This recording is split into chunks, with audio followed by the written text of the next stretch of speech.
ये तीनों सत्व जो आपको पढ़ा है ना, काश्यप वाले तीनों जरूरी हैं, इनको याद कर लेना। कल्याण, क्रोध, मोह। ठीक है, श्रेष्ठ, मध्यम और अधम। नेक्स्ट देख रहे हैं, राशि पुरुष और संयोग पुरुष। तो इसमें 24 तत्व बताए हैं। ठीक है, नीचे देख पा रहे हो, राशि पुरुष की परंपरा अनंत है। इसका क्या मतलब है, देखो समझ लो, इस पे सवाल बहुत आता है। तो राशि पुरुष जो कहते हैं वो कहते हैं संयोग पुरुष को। संयोग पुरुष यानी 24 चीजें मिलके जो बना है, इतनी सारी चीजें हैं उनसे जो मिलके बना है, तो उसको बोला गया संयोग पुरुष या राशि पुरुष। कह रहे हैं इसकी परंपरा अनंत है। परंपरा अनंत है मतलब कि ये बार बार जन्म होता है, इसका बार बार मृत्यु होती है। ये जो संयोग हुआ है चीजों का, ये टूटती हैं, डिसोसिएशन होता है, फिर दोबारा मिल जाती है, अगला जन्म मिल जाता है। ठीक। तो इसका मतलब है राशि पुरुष की परंपरा अनंत होने से कि बार बार जीना मरना इसका लगा रहता है। ये बात। दूसरी बात है कि एक पूछा जाता है चिकित्सा पुरुष किसको कहते हैं। तो वो लिख लो यहीं पे, अगर नहीं लिखा आगे कहीं। तो षड धातुज पुरुष को चिकित्सा पुरुष कहते हैं। तो षड धातुज पुरुष है ना, उसको बोला जाता है चिकित्सा पुरुष। इस पे सवाल आता है कि राशि पुरुष कौन सा है, चिकित्सा पुरुष कौन सा है। तो छह धातु वाला चिकित्सा पुरुष है। तो अब देख ही पा रहे हो, राशि पुरुष है, अनित्य ही हो गए क्योंकि तो बार बार जन्म ले रहा है, फिर मृत्यु हो जा रही है। परंपरा अनंत हो गई, देख लिया हमने। इस पे भी सवाल आता है, परंपरा है अनंत। तम नाश और सद्वृद्धि, ये मोक्ष को देने वाला है। जब तम का पूरी तरह नाश हो जाए और सत्व जो है बिल्कुल वो पूरी तरह से आ जाए, तो वो कंडीशन क्या है, मोक्ष देने वाली। आप यही चाहो तो नीचे लिख लो, मोक्ष का मतलब आयुर्वेद में जो लिया जाता है, इस पे भी सवाल आ चुका है। वो हम समझते हैं अपुनर्भव, कि दोबारा इस दुनिया में ना आना पड़े सुख दुख सहने के लिए।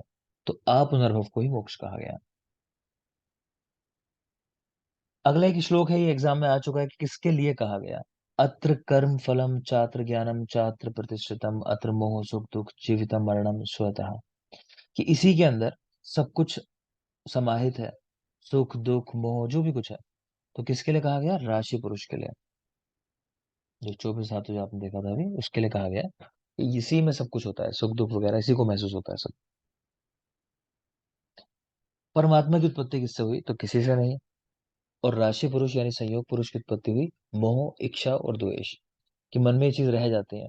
क्या दिखाते हैं अक्सर, वो घोष वाली मूवीज होती हैं, कह रहे इसकी ये इच्छा रह गई थी, तो इसलिए घोष बन के घूम रहा है, इसको ये चाहिए था, है ना। तो उससे मतलब मुक्ति नहीं मिलती, मतलब ऐसा कहते हैं। तो मोह, इच्छा, द्वेष कुछ रह जाए, तो राशि पुरुष, इससे उसकी उत्पत्ति होती है। आत्मा को ज्ञ कहा गया, यानी इसको ज्ञान होता है।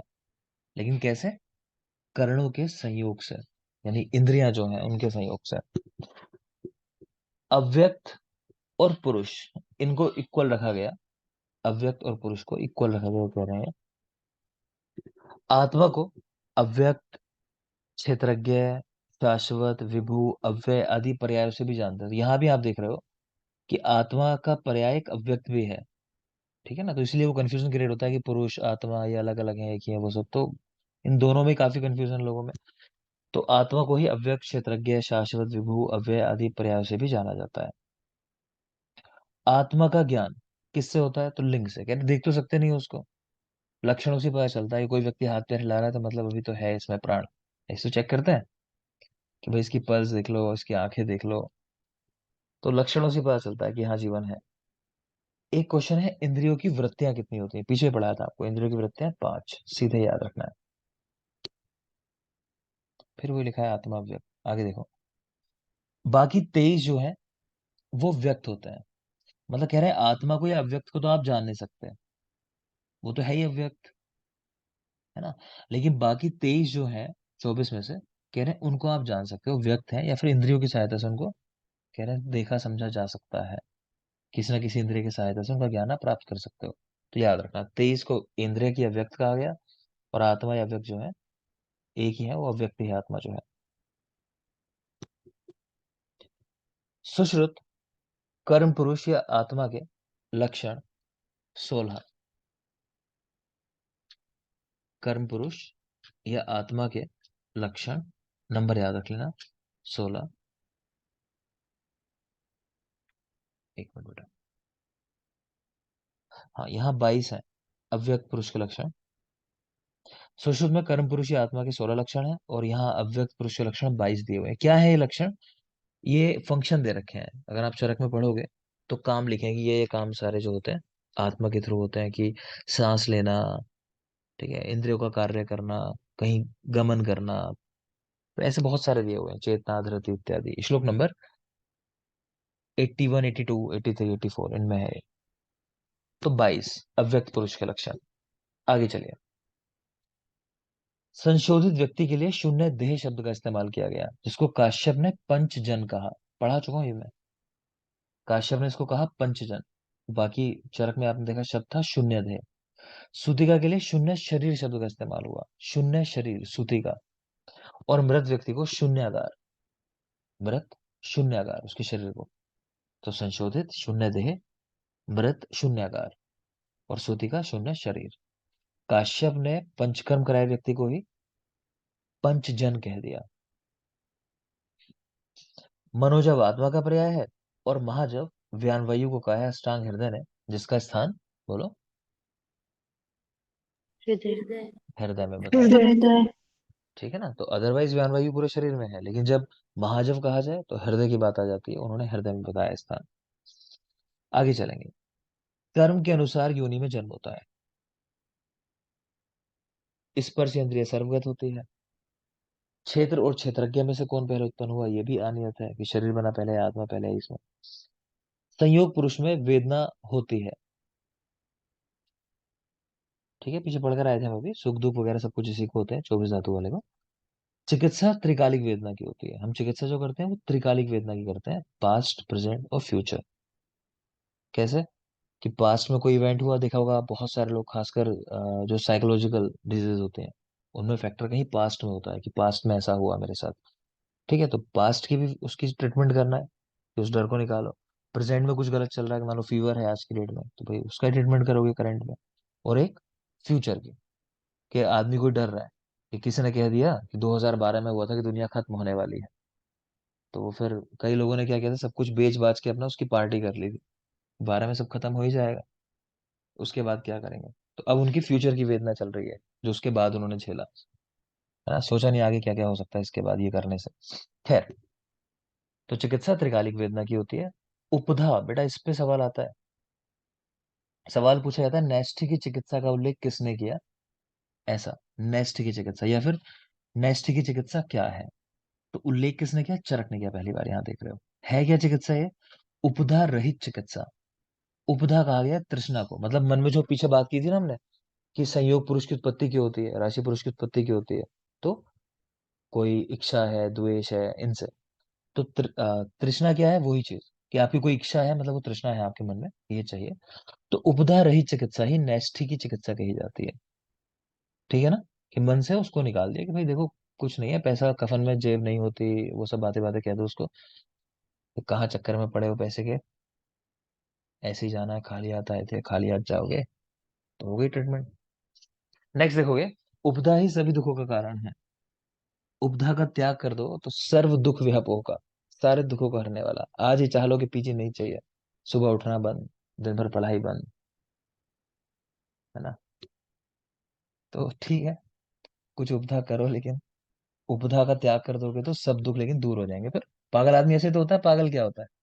पागल दूसरों को पागल समझता है, कि अरे क्या है ये, कागज लेके घूम रहे हैं, क्या खा रहे हैं, पिज्जा बर्गर, तो उसे कोई उपधा ही नहीं है, कोई लालच ही नहीं है, तो वो पागल दुखों से मुक्त है। आगे देखिए, धीधृति स्मृति विभ्रंश संप्राप्ति काल कर्मणाम सात्मेंद्रिय अर्थ गमश्चैति ज्ञातव्य दुखेतवा। आप जानते हो श्लोक, ये कई बार पढ़ लिया। धीधृति स्मृति विभ्रंश, ठीक है, तीन चीजें आ गई इसमें, सात्मेंद्रिय अर्थ संयोग, प्रज्ञापराध और परिणाम, दुख के कारण, वो तीनों इसमें है। आगे देखो बेटा, ध्यान से देखना। बुद्धि विभ्रंश, शायद पीछे बात हुई हो आतत्वाभिनिवेश और मदात्या के बारे में। ठीक है, तो इनके श्लोक रख के देता है, तीनों के श्लोक लगभग एक जैसे लगते हैं, तो कंफ्यूज नहीं हो इसलिए ध्यान से देख लेना। ये श्लोक है, विषमा अभिनिवेशो यो नित्यानित्य हिता अहित, कि विषयों में आप विषम रूप से अपनी बुद्धि को प्रवृत्त करते हो। मतलब जैसे आपको एंटर करना चाहिए था सब्जेक्ट के अंदर, आप उस तरह से ना लेके किसी और तरीके से सोचते हो चीजों को। विषम अभिनिवेश, ठीक है ना। तो नित्य को नित्य समझने लगते हो, हितकारी को अहितकारी समझने लगते हो। पहचानना कैसे है, ये श्लोक जब भी रख के देगा तो जाहिर सी बात है बुद्धि शब्द तो नहीं देगा, बुद्धि का श्लोक है तो है ही नहीं बुद्धि शब्द इसके अंदर, है ना। तो इस श्लोक को हम ऐसे ही पहचान लेते हैं कि जहां बुद्धि शब्द नहीं आए और ऐसी बात की जाए कि विषम रूप से आप कार्यों में प्रवृत्त हो रहे हैं, तो वो बुद्धि विभ्रंश का श्लोक है। ठीक है, आगे बात करेंगे अभी प्रज्ञा अपराध का और मदात्य का, आगे लिखे हुए हैं इसी में, अभी दिखाऊंगा मैं आपको। आगे देखो, स्मृति भ्रंश रज और तम की वजह से होता है। अगर सत्व होगा तो व्यक्ति को सब कुछ याद रहता है, सत्व वाला कुछ भूलता नहीं है। ठीक है, रज और तम वाले भूल जाते हैं। प्रज्ञा अपराध, धी धृति स्मृति भ्रंश कर्म यत् कुरुते शुभम प्रज्ञा अपराधम तम विद्यात् सर्वदोष प्रकोपणम। ठीक है, तो यहाँ भी देख लोगे कि धी धृति स्मृति भ्रष्ट हो गई है तो व्यक्ति अशुभ कार्य करने लगा, इसी को प्रज्ञा अपराध कहते हैं, और इसी की वजह से सारे रोग उत्पन्न होते हैं। अब उदाहरण दिया, उदीर्ण हुए वेगों को धारण कर रखा है। ठीक है, विनय सदाचार का त्याग कर दिया। नेक्स्ट चलिए, स्वाभाविक रोग। नंबर आपको याद होंगे, पढ़ा है ना कि चरक के जरा मृत्यु और सुश्रुत के 5 है, भूख प्यास नींद ये 3 जुड़ जाता है। तो ये स्वाभाविक रोग होता है बेटा। इनकी चिकित्सा क्या है कि निष्प्रतिक्रिया है, मतलब कोई चिकित्सा नहीं है, होने हैं तो होने हैं। इसीलिए एक सवाल क्रिएट होता है, आगे चल के पढ़ाऊंगा आपको मैं रसायन, तो रसायन में एक सवाल आता है कि रसायन का सेवन कब करना चाहिए। तो बहुत सारे लोग आप देखोगे, जनरली कॉन्सेप्ट यही है कि लोग ओल्ड एज में रसायन का सेवन करते हैं, है ना, सोचते हैं कि अभी थोड़ा हम ठीक रहे हैं, बुढ़ापा आ गया है। लोग अपने यंग एज में नहीं खाते काजू बादाम किशमिश इस तरह की चीजें, लेकिन जब बूढ़े हो जाते हैं, आप देखो आजकल तो कोशिश करेंगे अब मुझे ठीक रहना है, फिट रहना है। नहीं, तो रसायन क्या करते हैं, आपकी आयु को रोक देते हैं, उनका काम है वय स्थापना नाम। कौन सा है श्रेष्ठ वय स्थापक, बोलो। अमल की। अमल आम्ल के, अमल की। ठीक है ना, हाँ, तो वो रसायन है वय स्थापना नाम। तो उनका सेवन कब करना है, यंग एज में करना है। आप जो चाहते हो आपके जो लाइफ की प्राइम स्टेज है, बिल्कुल कह लो कि उसको रोक के रखना है, तो रसायन कब खाना चाहिए, बुढ़ापे का खाने का नहीं है रसायन, यंग एज का है, मेनली मध्यम अवस्था के लिए है, कि हम वैसे बने रहें।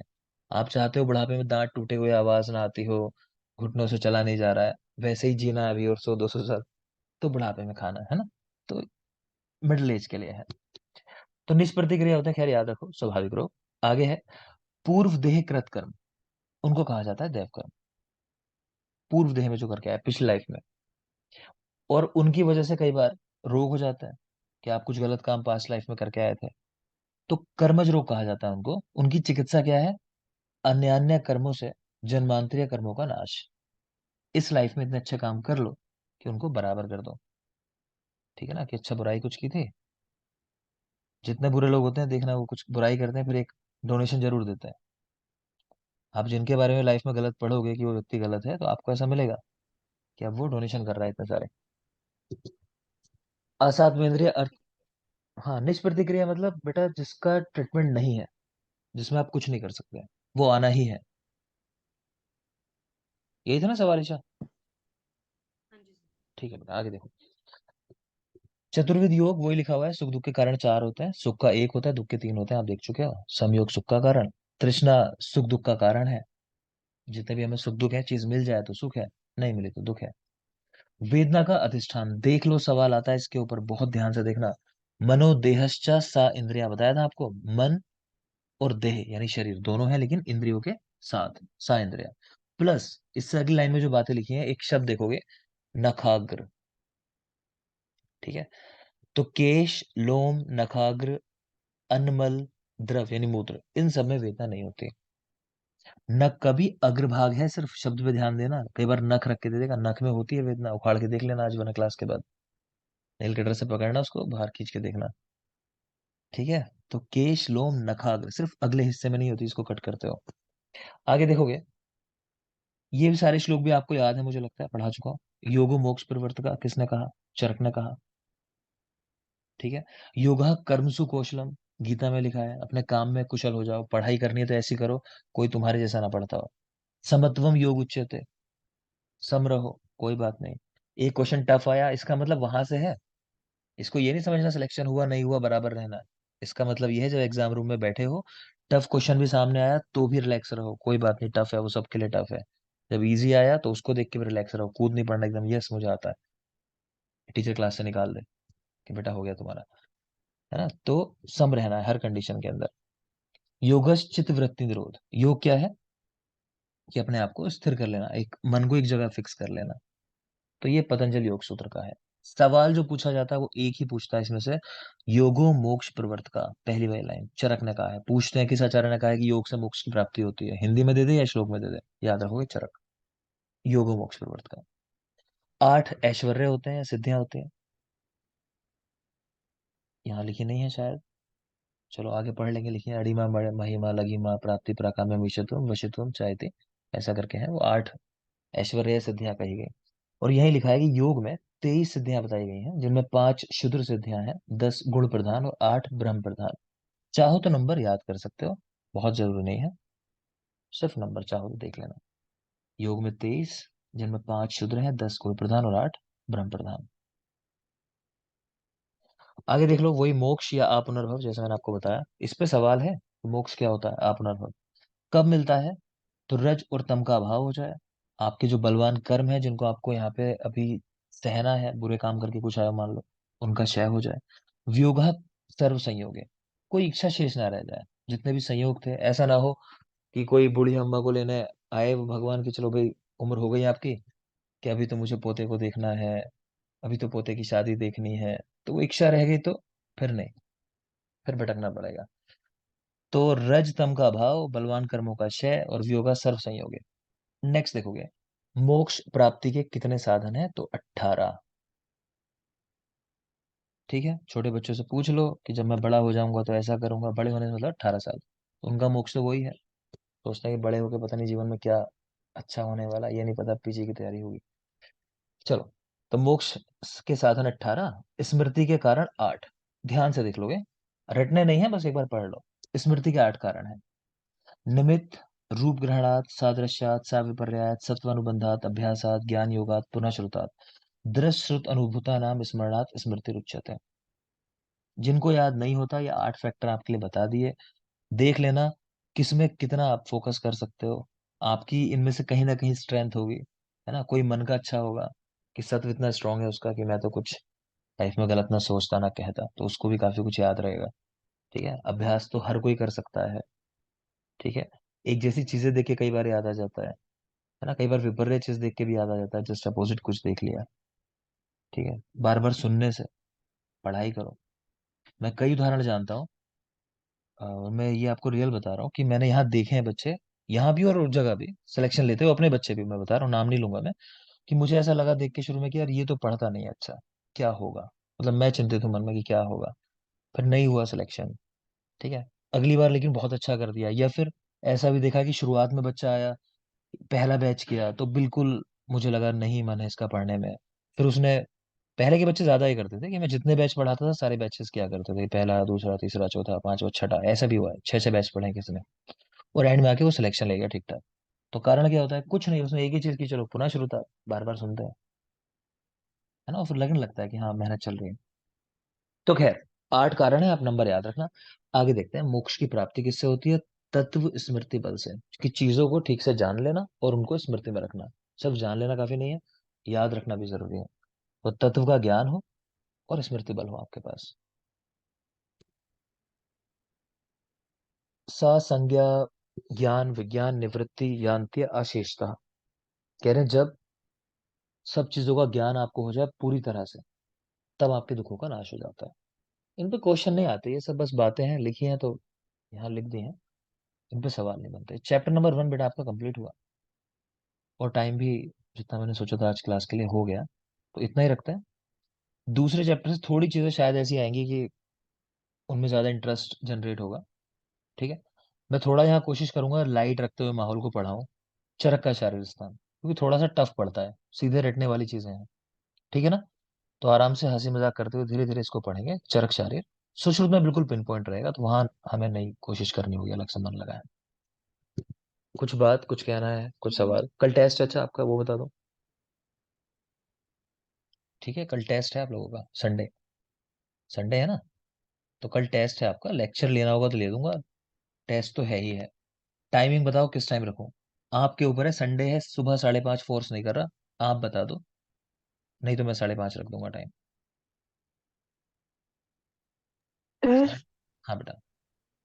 सर मुझे जाना है, मुझे लेट हो फिर मैं ठीक ठीक लीव है कर बेटा। रही हूँ सेशन। ठीक है बेटा, ठीक है। तो सुबह ही रख दूँ 5:30? मुझे कोई इशू नहीं है, ठीक है चलो। तो मॉर्निंग 5:30 थोड़ा आपका। लेट से 9 से भूख लगी। हाँ, तो दूसरों का इंतजार कर रही थी बोलने का। ठीक है। और कोई? 9 बजे डन। टाइम एक ही रखूंगा सबका। यस सर, 9 बजे पर ठीक है। चलो डन है।